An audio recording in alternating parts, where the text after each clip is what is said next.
Thanksgiving Day, I turned on Amazon Prime while I was waiting on, the text that the food was ready.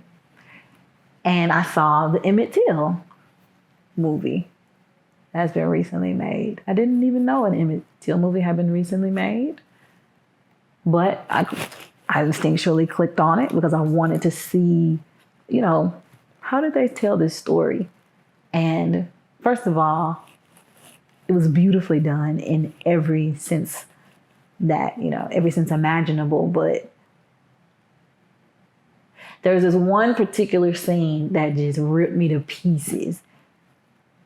And it wasn't the scene where they actually, revealed what had happened to, Emmett Till. It was actually the scene with his uncle. Those white men came to his great uncle's door in the middle of the night, and he answered. And just imagine this boy who his worried mother, your niece, has sent him to you. So the last thing can't do nothing about it. You ever want to happen is happening.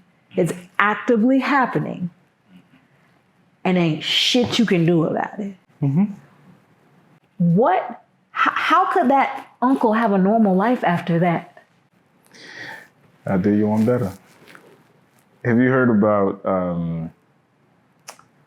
what's his name? It's gonna bother me. Let me find his name. But basically, it was this little kid, and he's YouTube famous or TikTok famous or something. Little James. Oh yeah, yeah. And he was at this prom, matter of fact, in Atlanta, this adult prom for content creators and their parents, put on by another content creator. And this clip came out of that went viral, where a YouTuber was, dancing with his mom. His mom was twerking and the whole nine. And Lil James saw it happening, and he came and he pushed his mom off, like, yo, why you know what I'm saying? And he eventually broke into tears. And social media not only was social media kind of laughing about it, but also the people in the immediate vicinity, including his mother who was doing the twerking, were laughing. And I called that I think the part of that that we mentioned on the podcast, I called it the buck breaking of Black boys, right? There is an unspoken, unimaginable number of Black boys who become men who grew up seeing that they were impotent. They had no say in their house. They had no say in the affairs of their mom. They had no say in the quality of their mom because, you kind of have the parents you have. And it shaped the way that they interacted with women, not just from a resentment standpoint, but from a place of what you think you deserve as a man, right? Because as a man, you can't want anything better than what your mom was. That's the idea. If you do, you are a bigot, you are self-hating, whatever the case may be. And I don't think we talk about those scenarios enough. Those scenarios of young boys growing up seeing different uncles go in and out of their mother's bedroom. We don't talk about different young boys seeing that their mom is irresponsible, whether financially, sexually, whatever the case may be, and how that informs who he becomes at 25, 30, 35, right? And we kind of throw that to the wayside. I remember there was, I want to say it was either 12 Years a Slave or it might have been Birth of a Nation, Nat Turner. Mm-hmm. Nate Parker, I said Nat Turner. There was a scene in that movie similar to the Emmett Till movie that you just talked about, where the master came to the slave quarters to take this man's wife away. And it was set up in a way where you knew that they had a certain cadence, right? Where all three of them knew that Tuesday night is a night. And, the Black man giving his wife away had to kind of be like, hey, master, yeah, you enjoy her, this, and that. And you can tell, at least as a man, you could tell that broke him. And we don't talk about that. We never talk about that. I think we often frame it as Black men weren't able to protect us, just like Emmett Till's uncle, full stop. Without the additional context of we couldn't. Similar to Little James, we couldn't. And not just like boo-hoo, feel sorry for us or don't blame us, but like, what did that do to us? Exactly. Because impotence is men in particular, Black men in particular's kryptonite. And I think, to go back to the male-female dynamic, I think that's what's particularly insidious about our dynamic, because after a legacy of being impotent, especially in this country, our women's relationship with us reinforces that impotence. I don't need no man. I can do bad all by myself. So how is the rest of the world supposed to take me seriously as a Black man when my own woman doesn't? And we don't talk about that. Can't. Because then we'll have to take the blame and some type of accountability or something, and that just can't happen. So we'll keep blaming you. That's your fault. Yep. It's the saddest, most infuriating thing. And I don't, for instance, I think that, like you mentioned, men understanding women's menstrual cycle and things like that. I think because of the context of what happened to us as Black people globally, colonialism, slavery, the whole nine, I think Black men should have some extra additional sensitivity to Black women's self-image, right? Like, you need to hear that you're pretty as a woman generally, but particularly as a Black woman. You need to hear that you are valuable, that you're enough as a woman generally, but particularly as a Black woman. Men generally need to feel needed. Like, the suicide rate right now is high with white men because of technology and because of postmodern industrialization, where they're losing factory jobs and things like that. And that's leading them to suicidality. They don't feel useful. Now imagine Black men who are still men, first and foremost, we're still men. So that fear of being unuseful is there. But then you compound that with the fact that we haven't gotten any opportunity to be men for 400 years. And we're reminded of it every single day by the person who claims that they love us the most. And that is why I say that's the most important work for women to do on behalf of not only our men, but for all of us, because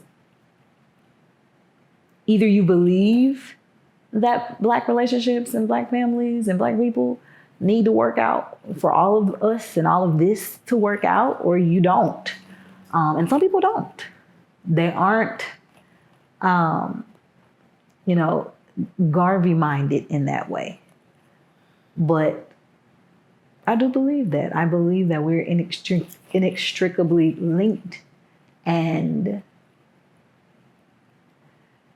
I think I've said this to you before, like, as far as I'm concerned, this simply having a conversation where we listen to each other for the sake of listening to each other is the work of our generation. I believe that. Ask me questions. What are the key misunderstandings, the pressing questions that your delegation has of us? I think for women, something that we need a lot is to express ourselves, and this idea that we're seen and heard, and our thoughts are valued. Like our thoughts are valued, not just our, fecundity or our ability to reproduce for you or cook your food, And I think that that's something that's alive on both ends, how we kind of look at each other as commodities sometimes and forget that, that's a person with varying degrees of needs, a need to express themselves or a need to feel validated in a certain way. And so with men, that's especially difficult to receive from you guys sometimes because y'all are going out there into the fucked up world that, and then by the time y'all come back to us, y'all have nothing left. But I still need you. I still need to, share thoughts and ideas and hear your feedback. So I think a lot about this idea of like a man's capacity. It's the end of his workday. What capacity does he actually have to, hear you talk about how your day was or whatever it may be? And for me, that's a tough area to navigate because it almost feels like there's nothing you can do about it because life is hard and we're wired different in the first place. So I have examples of men in my life who I feel do an ideal job at that, but they are so far and few between. I'd say you're one of them. So, follow for more if y'all, want to get on this guy's level. It's even still, it's a lot to ask. So it's hard for me to ask a question because I feel like I already know it's an unrealistic expectation. But I'm just wondering, what are y'all's thoughts on how we can manage the differences in how men and women communicate, and particularly how that can sometimes leave us feeling like, our cup isn't being filled, so to speak. This camera.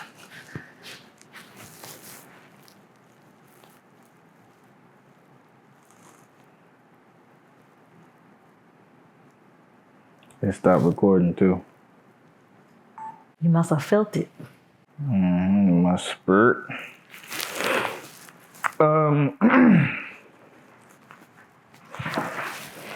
That is an interesting something.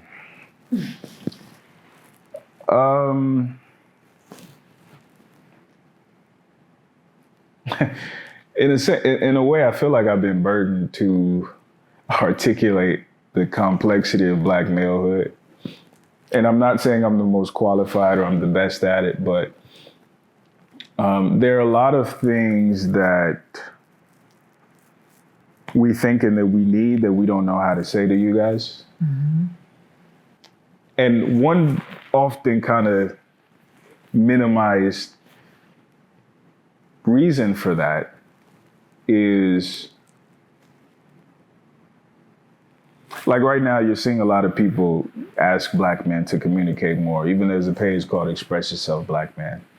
What we often don't discuss is the fact that there is a toll for that expression, right? If I tell you that I have an issue with something or something that's bothering me that doesn't even have to do with you, the reality of most women's reflex is to make it about her.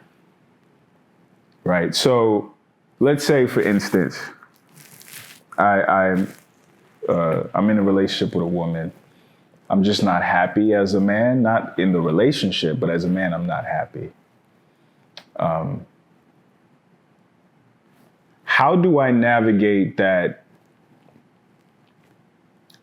landmine field of saying it to her in a way that she's going to feel like close to me, but she's not going to feel like I am trying to blame her for it or minimize the importance that she has in my life? The unfortunate reality is most women are now going to turn that into her problem, and not her problem to solve, but now I have to deal with figuring out how to feel fulfilled and figuring out how to cheer her up from being upset that I don't feel fulfilled. So instead of doing that, most men are going to say, no, I'm going to just keep it to myself. Maybe one day I'll figure out the best way to articulate it, to express to her that it's not her fault. It's just something that I have to work through. Or maybe it'll just go away. And then let it not be something that it is actually something that she's doing wrong, right? And in this world, it tells women that they are beautiful at any size and they're never wrong. It's just other people don't have the capacity to tell it to them or deal with them or embrace everything that they are. They're not too much. It's just they couldn't handle me, right? Mm-hmm. And then as a man coming from those backgrounds, like I mentioned earlier, where the women in my life were beyond reproach, I don't have the vocabulary or the bandwidth to articulate it to this woman. So what happens is I'm probably going to shut down. I'm probably going to check out. So I think what women can do is start giving men the space and opportunity to be human. A lot of y'all don't think we are. And I think y'all want to think we are, but you deeply do not. Because oftentimes what you're asking us to be and what you're rewarding us for being, two different things.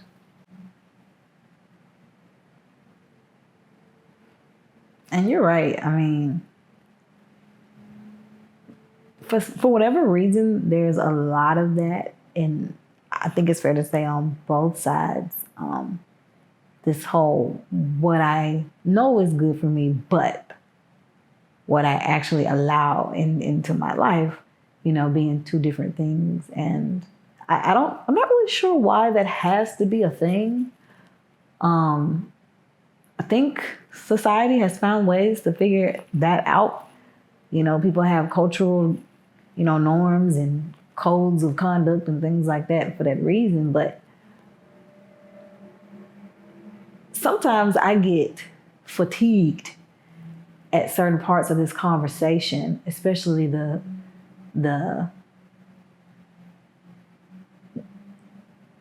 tendency to play victim in response to people that you made choices about allowing into your life. And that's why I can't help but to think just committing to a conscientious effort about all this, educating oneself, finding spaces and community to conversate with other people. That's not a word, is it? To converse with other people, who are on that same path and of that same mindset. And I don't know how thank God we have today we have these social platforms and we can, interact by the hundreds of thousands. But there's one thing to do it virtually, and there's one thing to do it, face to face. And so, that's why I really look forward to the day when, we're in Atlanta right now. I know you had an event in Atlanta where people were getting together and in community and having these conversations in person. And I hope you're, going to do it again, because it's so needed. Because this online stuff, it doesn't really seep down and into your spirit the same way as when you're about the work, in person. And so, to be honest,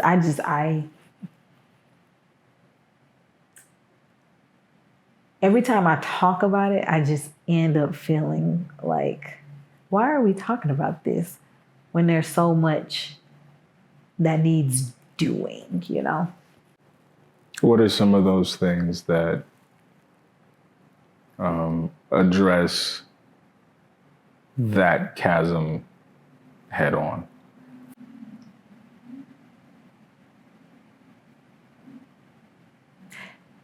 The biggest one is just realizing that men and women are just fundamentally different. I think everybody kind of knows that, but I think we all kind of have a story of the day that we really realized it. Like, oh, okay, y'all build different. And that shows up in every area of conflict between men and women. So I think you kind of have to start there because that's what's going to undergird your ability to empathize properly. You have to understand how that person's mind works, why it works, why that is actually not just important to them, but like the most important thing to them. Because how are you going to come up with a meaningful compromise or a sincere one if you don't do that? And second is wrapping your mind around the fact that relationships are fucking hard and nothing easy about them. There are a lot of things that are great and beneficial about them. We gotta focus on that, and we have to begin to gain skills, build processes in our relationships that set us up for success in the failures that we know are coming, because to be human is to err. So what are we going to do to safeguard ourselves against those errors? What can we, it's almost like a prenup. It's like we're acknowledging the fact that this might not work. You know why? Because over 50% of them don't, or whatever the statistic is. So it's literally a logical thing for us to consider what does parting ways look like? How can we still be amicable? How can we still make sure the kids are okay? How can we still make sure our assets are okay? Like, we should literally, a prenuptial agreement should not just be about money. It should be about every aspect possible. Like, somebody needs to just write a book and it's like, these are all the pitfalls of being in a relationship. Fill in the blank. How are y'all gonna handle it when it happens, not if it happens? And I think we have to practice what that looks like every day. I think to address your first point, I agree. One of the things I've been trying to accomplish with these conversations is to, in real time, highlight the nuances of those differences between Black men and Black women. One of the things that I have noticed, though, and I want you to help me understand it better. Women seem to not be as curious about men as men are about women, right? Like, I know even like female dating coaches like Matthew Hussey, they are the exception, they're not the rule, right? But there are a ton of pickup artists. There are a ton of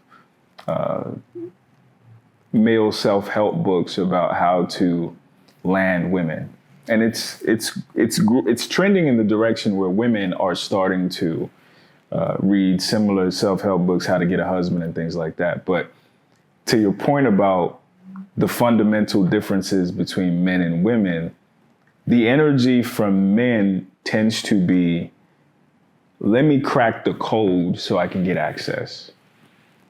The energy from women, in my opinion, tends to be, let me preach to men how they can be more like us. Because it seems like the idea, especially nowadays, is that womanhood or womanhood's view, perspective, and approach to life is the example, and that anything deviating from that is wrong, right? Like, you talk about toxic masculinity, but the term toxic femininity is not a term that's used widely. So why do you think that is? Why is there that lack of curiosity and that dismissive place that it comes from a lot of women? If you ask me why, my answer will probably be this same thing for all of the whys, because I truly believe, at least at this point, it's what's behind it. But I think it's the ubiquitous way that feminist thought has embedded itself in the socialization of women today. Because the way I qualify that is I ask myself, was there ever a time when Black women asked themselves, how do you crack the code? Well, yes, because there was a time women knew this is what you got to be able to do. A man wants a woman who can cook and clean, and like the women just went and did those things. Like they didn't push back. The pushback really was a byproduct of the women's liberation movements and all of its, different iterations over the, earlier decades in the 21st century. The 20th century. But here today, it's devolved so much to the point to where it's no longer even aligned to actual injustices. It just exists, almost as if we're going to now retaliate for all of the years that we suffered, and we're just going to make your life miserable. And that's what feminism is. Like, that's what it means to be a feminist. And it's just like, what? And even when you think you're not a feminist, because I don't identify as a feminist, but when I did an audit for, how is this, that's why I call it ubiquitous thing, how is it affecting me is there. It's in the materials you read in school. It's in the TV. It's in, the arguments you overheard your parents having when you were growing up because she was watching Oprah and, whatever. And so to me, that's the why. It's by design. And it's a design that was, I believe, intended to have us arrive at this very place. So my challenge to anyone who I ever have or whoever is a party to hearing conversations like this is, what are we going to do about it? How long are we going to look and clearly be able to see that where we are, I don't care what you're talking about, relationships, prison industrial complex, all of it. All these like systemic things and these decade-old things, we're just gonna continue to look at it and go like, look, there it is. Yep, it's still working after all these years. It's almost like we're looking fondly on it and reflecting, as opposed to ever getting to the step where we do like the logical response or, to that. And I don't know why we tend to suffer chronically from like the complete inability to arrive at that place. And that's why I have so much respect for leaders and teachers like, Professor Small, who he could talk good. He got all the YouTube videos and all that and been on the documentaries. But I remember the very first time I met him, it was at a workshop in Atlanta, and he spoke, and then afterwards he broke us up into groups and gave us an assignment that was around, okay, you guys brainstorm about what solutions look like in your community to this that you could start on tomorrow. And by the way, exchange information. And I'm still in contact with some of those people to this day, and that was over 8 years ago. So it doesn't have to be, it don't have to be, we start a revolution in the streets tomorrow, bring all your ammo. Like, it doesn't have to be that. Sometimes it's just as simple as asking the question of like, so how do y'all see solutions playing out? Charity begins at home, right? Yeah. So what do you think, I guess, to get more micro, what do you think are some of your blind spots? As a woman, as it pertains to my interactions with men? Mm-hmm. As a Black woman, more specifically.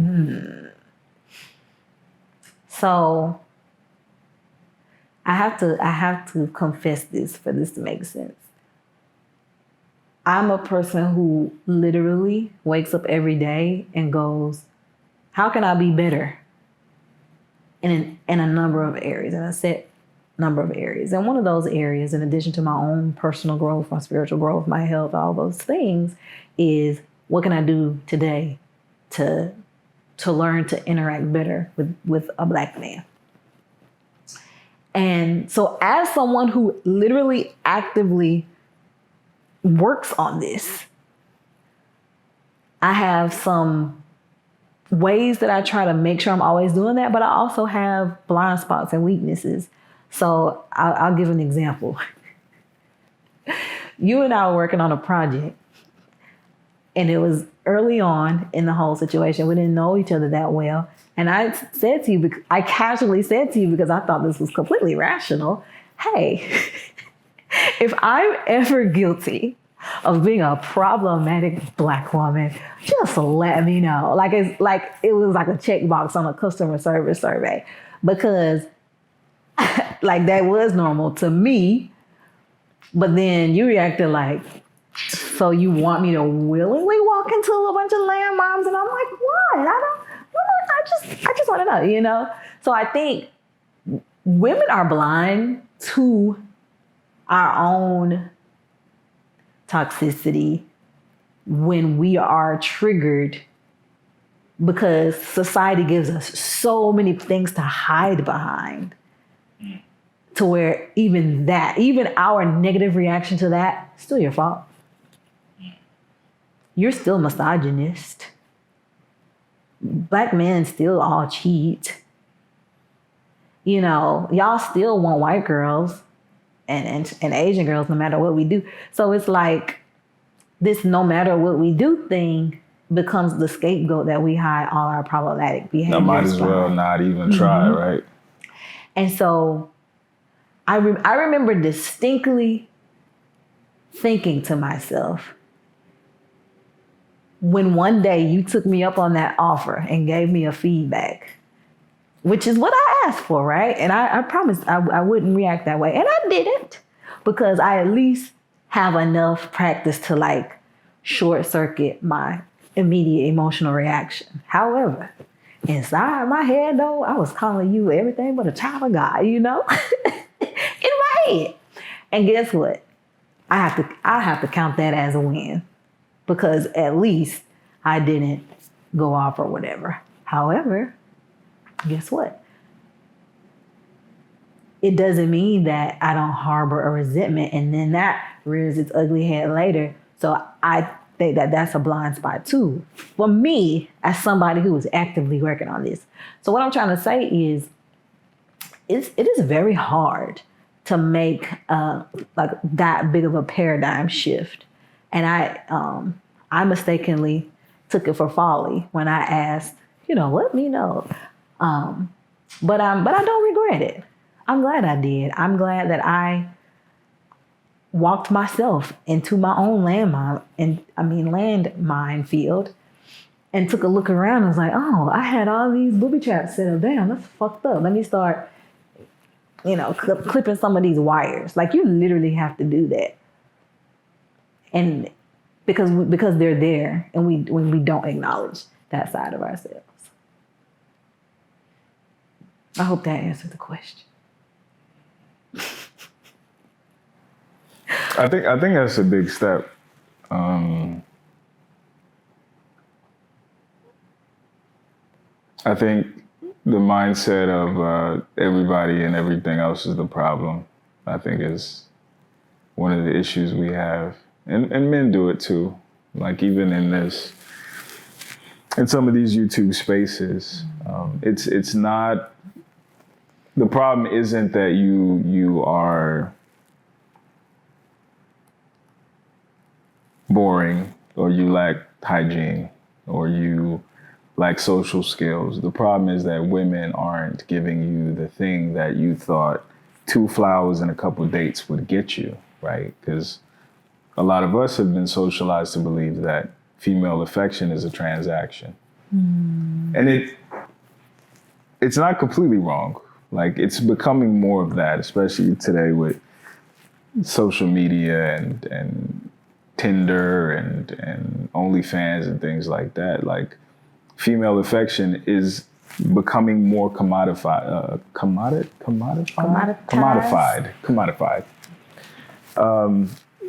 And it's always kind of been that way, but I think it's just getting more obvious. And I'm afraid of like what our social interactions will turn into, which I think these conversations could potentially get in front of, because at least it's an opportunity for us to center each other and also center curiosity, right? Which is why I always ask people, like, what are their questions? Because I think if we can get in the mindset of considering the other person's eyes, I think we can fix this and potentially start moving in that direction. I don't know if we are, but that's my hope. So the question that I have to ask is the same one you asked me. What do y'all need from us that we aren't seeing or could do a better job of seeing?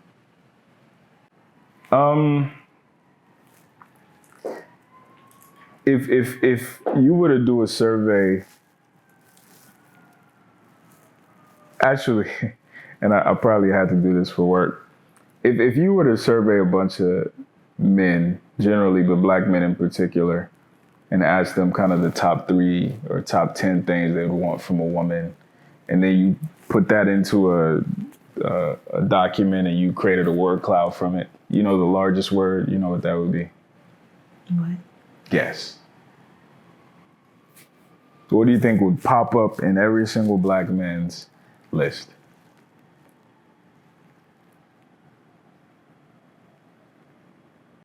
Ask the question again. What do you think is the main word? No, the whole one. The whole question. So if you did a survey of a whole bunch of black men, mm-hmm. and you turn that survey into a word cloud, you know, it makes the words that pop out the most. You know what I mean? Which word do you think would pop out? Peace. Every black man you were going to talk to is going to say, be his peace, be his peace, be his peace. Could we do a better job at articulating what that means? Yes. I'll be honest with you. Could y'all do a better job at least starting from just the word peace? Absolutely. Now, the fucked up thing about it is that a lot of our sisters in particular think that to be a man's peace in the traditional sense is to in some way minimize yourself or muffle yourself or shrink yourself or deprive yourself. You know, kind of like you said, I don't feel heard, I don't feel seen, all that good stuff. And my goal is for some of this conversation to shift that paradigm. It's not minimizing yourself. Just like me catering to the fact that your menstrual cycle might be whatever it's on is not minimizing myself, right? I'm empathizing, right? I'm not just empathizing, but also strategizing, right? Because if what's the saying, you can catch more flies with honey than with vinegar. So what women can do is commit yourself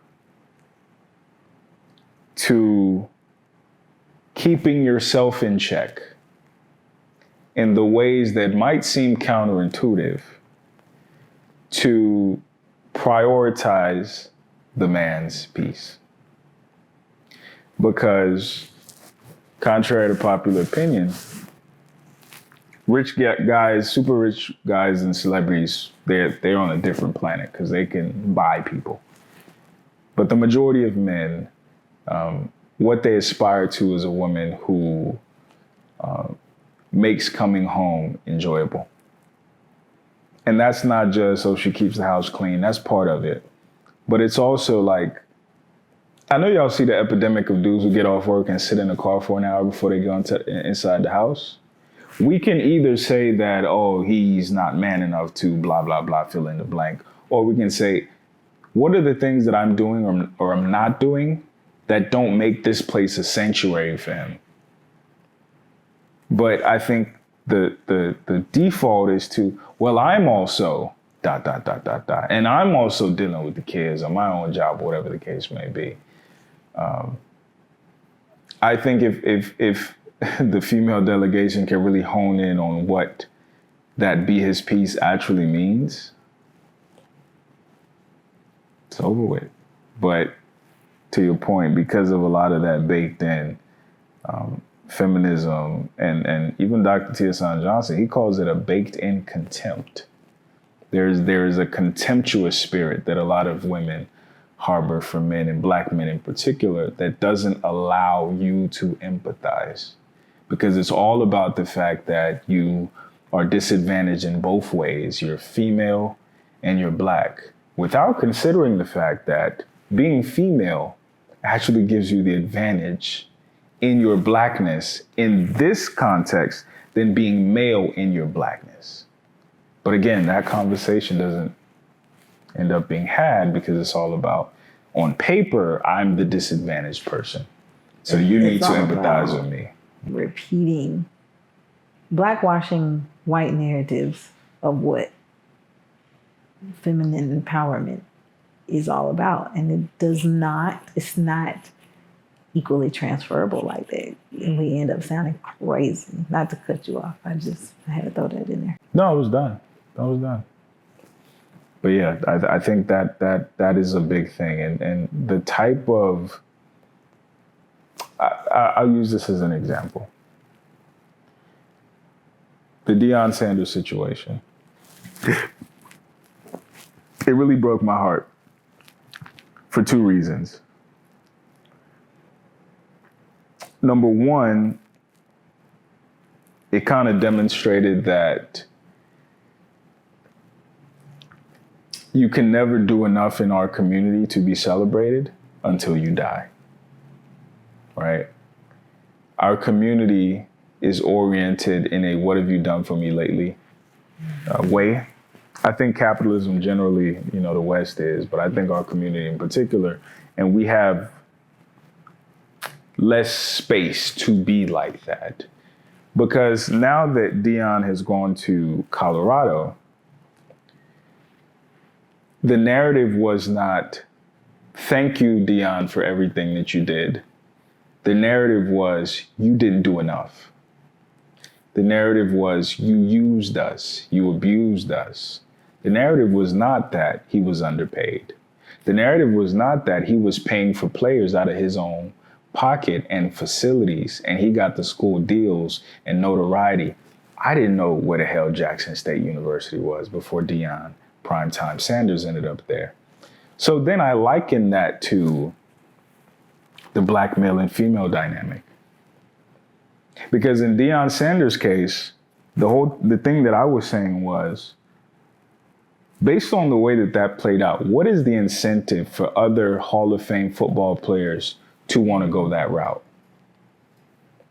Not only did this brother bring all his children to this fucked up school, not only did this brother spend his own time, money, energy, network to prop up this fucked up school. After all, his office was getting broken into, his kids' cars were getting broken into. I would have left after a year. He stayed, I think, 3, right? The audacity of the narrative not being thank you, but you didn't do enough, it disincentivizes every other potential Deion Sanders for doing the same thing that's beneficial. And similarly, there's this general sense of entitlement when it comes to women's expectations of us. Like, when you do something good, it's because you're supposed to do it, right? And at the point where you go to your Colorado, whether that's a white woman, whether that's going overseas, whether that's going monk mode or whatever the case may be, the narrative is not thank you. The narrative is you were never enough. right? And I think that as this new generation of boys who are being raised by single mothers are coming up, that is only going to get worse. And we cannot just continue to say, oh, black men or black people in general are not Afrocentric enough, or whatever the case may be. We do not incentivize people to be. We want martyrdom. We want people who are like altruistic and just good for goodness sakes. That's not how shit works. It doesn't work on a community level. It doesn't work on a relationship or friendship or business level. It just doesn't work. But for whatever reason, our community has this mindset. And unfortunately, our women exemplify this on a day-to-day basis as well with us.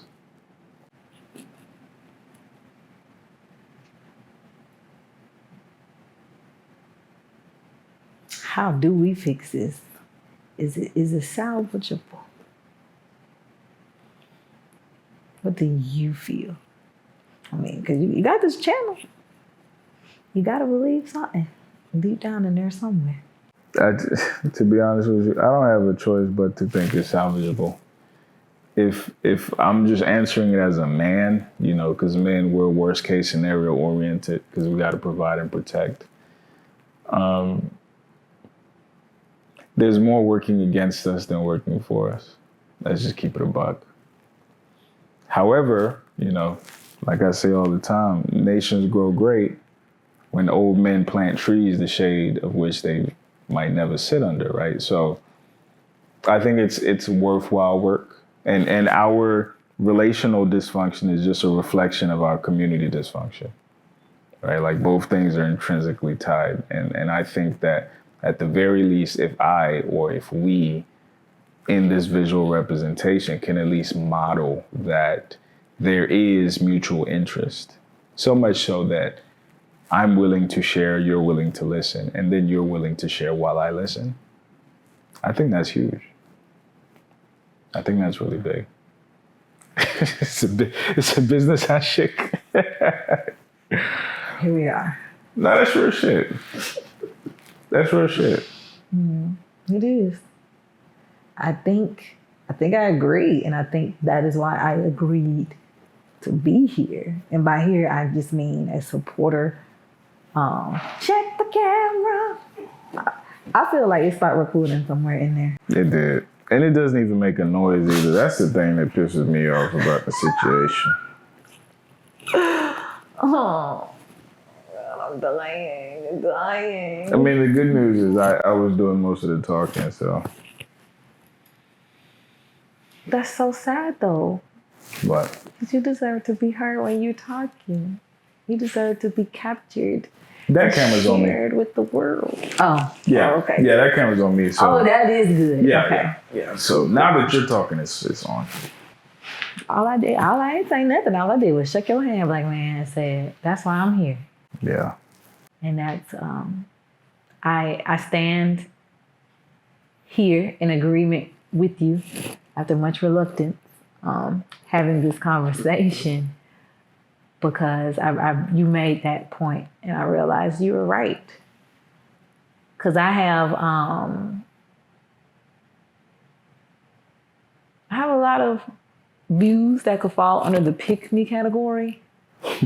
And it will piss me clean off to see those words in any comment section, knowing damn well that I'm anchored by the vision of Emmett Till's great uncle and by all my ancestral fathers who for 400 years couldn't practice provision, couldn't practice protection, couldn't practice autonomy.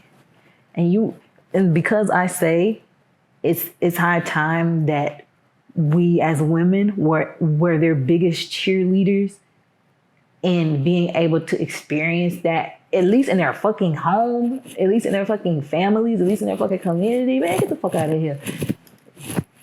But yeah. You know, that's the thing, right? Like we say like, you know, what was it, Malcolm X? You can tell the state of a nation by the state of its women or whatever. I think similarly, you can tell the state of a nation by the state of its men, right? Because if if the women aren't healthy, they're gonna raise unhealthy sons who father unhealthy women who raise unhealthy sons, and it's a vicious ass cycle. And in as much as men are leaders, like women are influencers, right? Like so, a lot of the dysfunction in our community, I think, is directly tied to women's failings in the execution of their role and in their power in our community. And part of that role and part of that power is the encouragement and the celebration of masculinity. And unfortunately, our women have not been encouraging of or celebratory of masculinity. Do you feel, are you saying that you feel that women are? The reason. Mm-hmm. And guess what? I agree. Go ahead and call me or pick me in the comments. No, it's real shit. It's real shit. I was joking about it the other day, but like, for instance, something as, you know, silly as body positivity, right? Like, and you know, we're also talking about falling testosterone rates and shit like that. Like, if the reward is a woman who's aesthetically good looking and she is fit and I know she's gonna bear beautiful, healthy children for me, it incentivizes me to work harder. If the reward is Lizzo, and so I say that to say, not because of Lizzo specifically, but the aspirations of the male delegation is directly tied and correlated with the condition of the women, right? Like, who are we going hard for? In our community today, we would essentially be going hard for women who are deprioritizing their health, women who are actually more interested in playing our role than theirs. And for the boys, middle school, high school coming up, that's not a powerful incentive to do anything. Women's power has always been your ability to inspire us. And I just say it, the state of our women today is not inspiring at all. And when we see these guys who are going to other communities or going overseas, it is a consequence of that. And unfortunately, I have to put it in these soft tones to be heard, but like, this shit is bad. And it's getting like, when globally, when people think about wives, they don't think about black women, black American women. With the exception of Claire Huxtable. And she's kind of a fraud too. Like, you know what I'm saying? Like, her actual character in real life, when people think about sexual conquest, then they think about black women.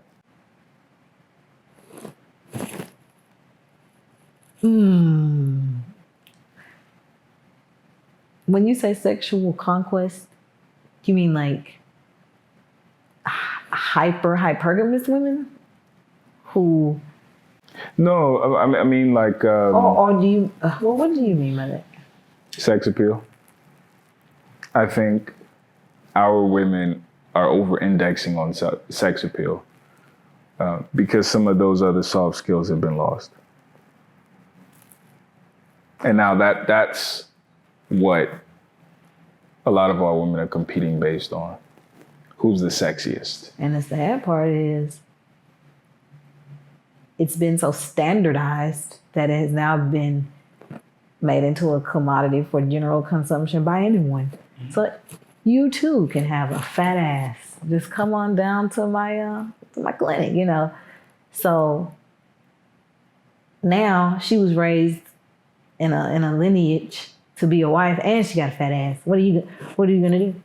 What are you gonna do? You're gonna get on the internet and make videos saying that men like that and women like that are the problem, and you're better than them. No change required. Wow.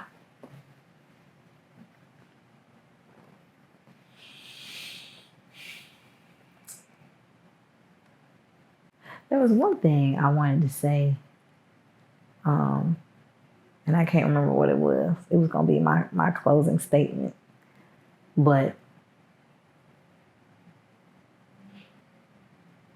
at the end of the day, I think it's incumbent on all of us to stop for a second and consider why.